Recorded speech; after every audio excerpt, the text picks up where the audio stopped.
Hace poco, Robert Eggers sacó su muy esperada adaptación de Nosferatu. Esta película es tal vez la mejor adaptación de Drácula que jamás se ha hecho en cine. Esta adaptación devuelve al vampiro a su figura originaria, pues al principio el vampiro, en el folclore, no era el monstruo refinado aristocrático que se nos ha vendido. Al contrario, era un cadáver viviente, con una sed animalística por la sangre de los vivos. Esta figura se transforma con la publicación del Vampiro de Polidori, una obra seminal de la literatura gótica temprana, inspirada en Lord Byron, paciente de Polidori, y en su personalidad destructiva y atractiva. La figura del vampiro después se transformará en obras, tales como Carmilla, en la cual el vampiro se vuelve una metáfora del lesbianismo, y principalmente en Drácula de Bram Stoker. El vampiro, al igual que el actor, es una persona cruel y manipuladora, pero a su vez muy atractiva.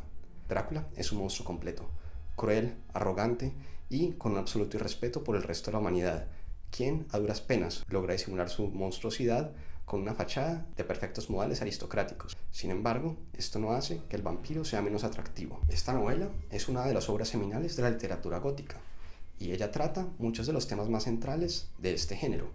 Por ejemplo, la lucha entre el mundo ilustrado y racional, pero a la vez miope, con un pasado oscuro y tenebroso, pero que tiene una sabiduría mucho más profunda y que oculta las verdaderas pasiones del ser humano. No debe sorprendernos entonces que Drácula haya sido adaptado muchas veces al cine. La primera de las adaptaciones de Drácula hecha al cine es la película del Nosferatu original de 1922. Esta película sigue a brocha gruesa la historia de Stoker y cambia los nombres de sus personajes por motivos legales. En ella, el conde Drácula, transformado en Orlok, deja de ser un monstruo aristocrático y manipulador y se vuelve un ser animalístico y repugnante, una metáfora de la plaga. Después de esta película vendrá la adaptación clásica protagonizada por Bela Lugosi, que será seguida luego por la serie de Hammer protagonizada por Christopher Lee, quien tal vez hace la mejor interpretación del conde que se ha hecho en cine, a pesar de la calidad de sus películas. A pesar de que Drácula ha sido adaptado muchas veces, las películas no tienen muchas pretensiones de fidelidad a la obra, tanto en trama como en espíritu. Esto pretendió remediarse con la película de Francis Ford Coppola, Drácula de Bram Stoker.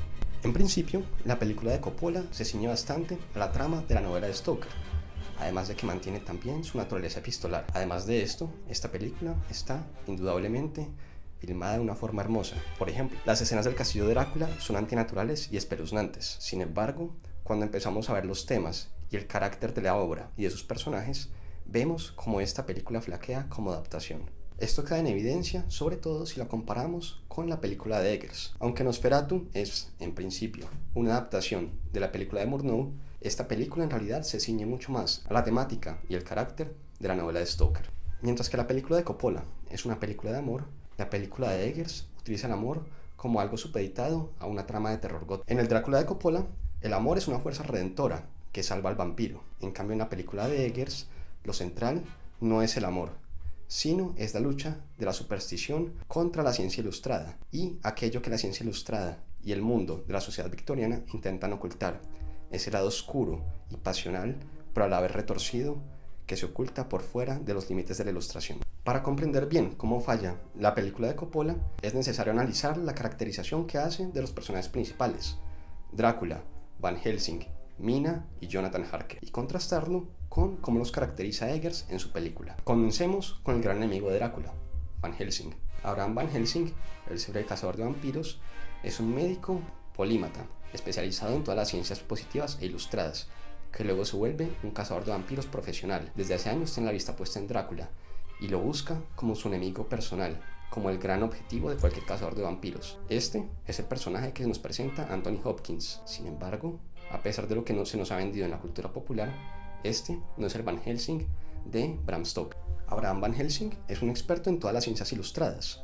Sin embargo, él se dio cuenta de sus limitaciones, por lo que amplió su mente y comenzó a conocer las ciencias ocultas, no como un experto o un profesional, sino como un turista que ajusta sus ojos a las tinieblas para poder conocer mejor lo que en ellas se adentra. Así es como él abre su mente a lo que está atormentando a Lucy. Comienza a tener una interpretación muy poco ortodoxa de su enfermedad y se da cuenta que lo que hay es un vampiro y comienza a cazarlo después, no como el gran cazador de vampiros, pues Drácula es el primer vampiro que él llega a conocer. Esto lo capta perfectamente su interpretación en Von Franz en la película de Eggers. Von Franz es un médico con muchos conocimientos que sin embargo termina siendo repudiado por la comunidad científica después de que se empieza a interesar por autores ocultos, tales como Paracelso y Agripa. Él es quien comienza a identificar a Orlok como un monstruo y como una fuerza sobrenatural que está consumiendo y trayendo la plaga al pueblo. Él caza a Orlok no como un exterminador profesional, sino con las herramientas de un alquimista,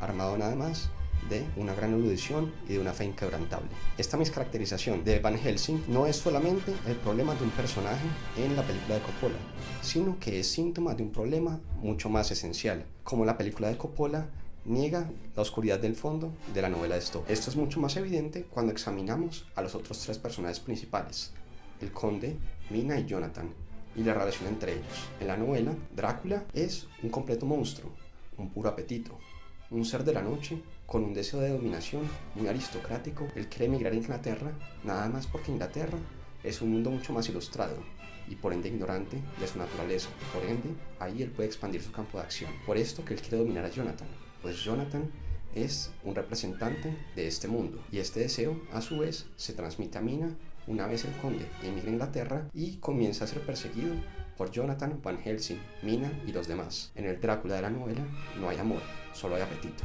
Por el contrario, el conde de Gary Oldman se nos presenta desde su introducción como un personaje profundamente trágico. Como el príncipe Vlad de Valaquia, este Drácula abraza las tinieblas no por un deseo oscuro, sino como un resentimiento ante Dios después de la muerte de su esposa. La siguiente vez que lo vemos, en el castillo de Drácula, se nos presenta de una forma particularmente espeluznante naturaleza monstruosa una vez el conde emigra a Inglaterra.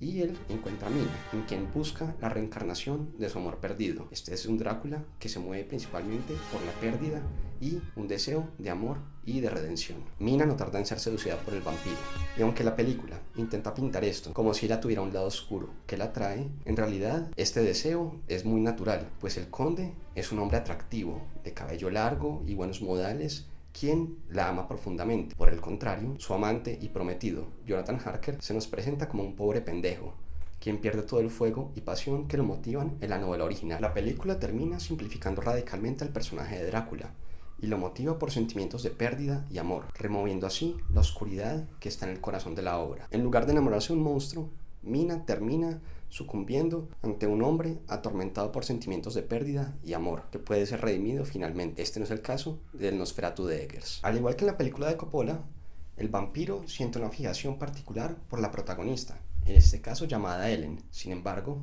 el conde Orlok no siente una pizca de amor. Él es nada más un monstruo que desea poseer plenamente. Y si él quiere que Ellen consienta en volverse su esposa, no lo hace por consideración a sus deseos o sus sentimientos, sino porque él desea poseer plenamente. El conde es un ser completamente tiránico y dominador, y no le importa que Ellen lo desprecie y lo rechaza abiertamente. A pesar de esto, ella siente también deseo por él, lo repudia y lo desea simultáneamente. Pero este deseo no es el deseo de una sexualidad reprimida, pues ella vive abiertamente su sexualidad con su esposo, Thomas, sino que es un deseo verdaderamente oscuro y reprimido. Dentro de su soledad y su aislamiento, Ellen comenzó a desear la muerte, no solo su propia, sino del mundo que la rodeaba, y así trajo un monstruo al mundo, un monstruo que propaga la plaga y la destrucción, pero por ello se le hace a ella profundamente deseable. Por su lado, el amor que Ellen y Thomas sienten por el otro es muy profundo y sincero. Thomas conoce el lado oscuro de Ellen, y a pesar de esto,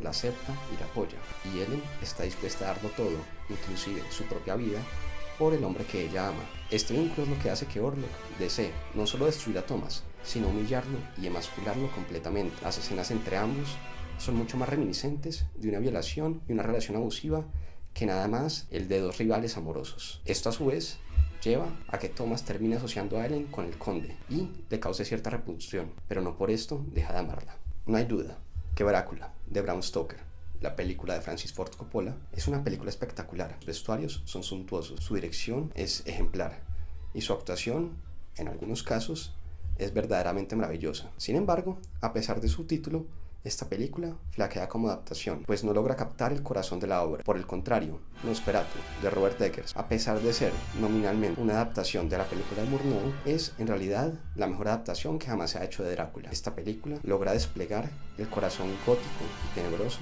de la novela, y ella demuestra que el vampiro, como figura literaria y del cine, no está muerto.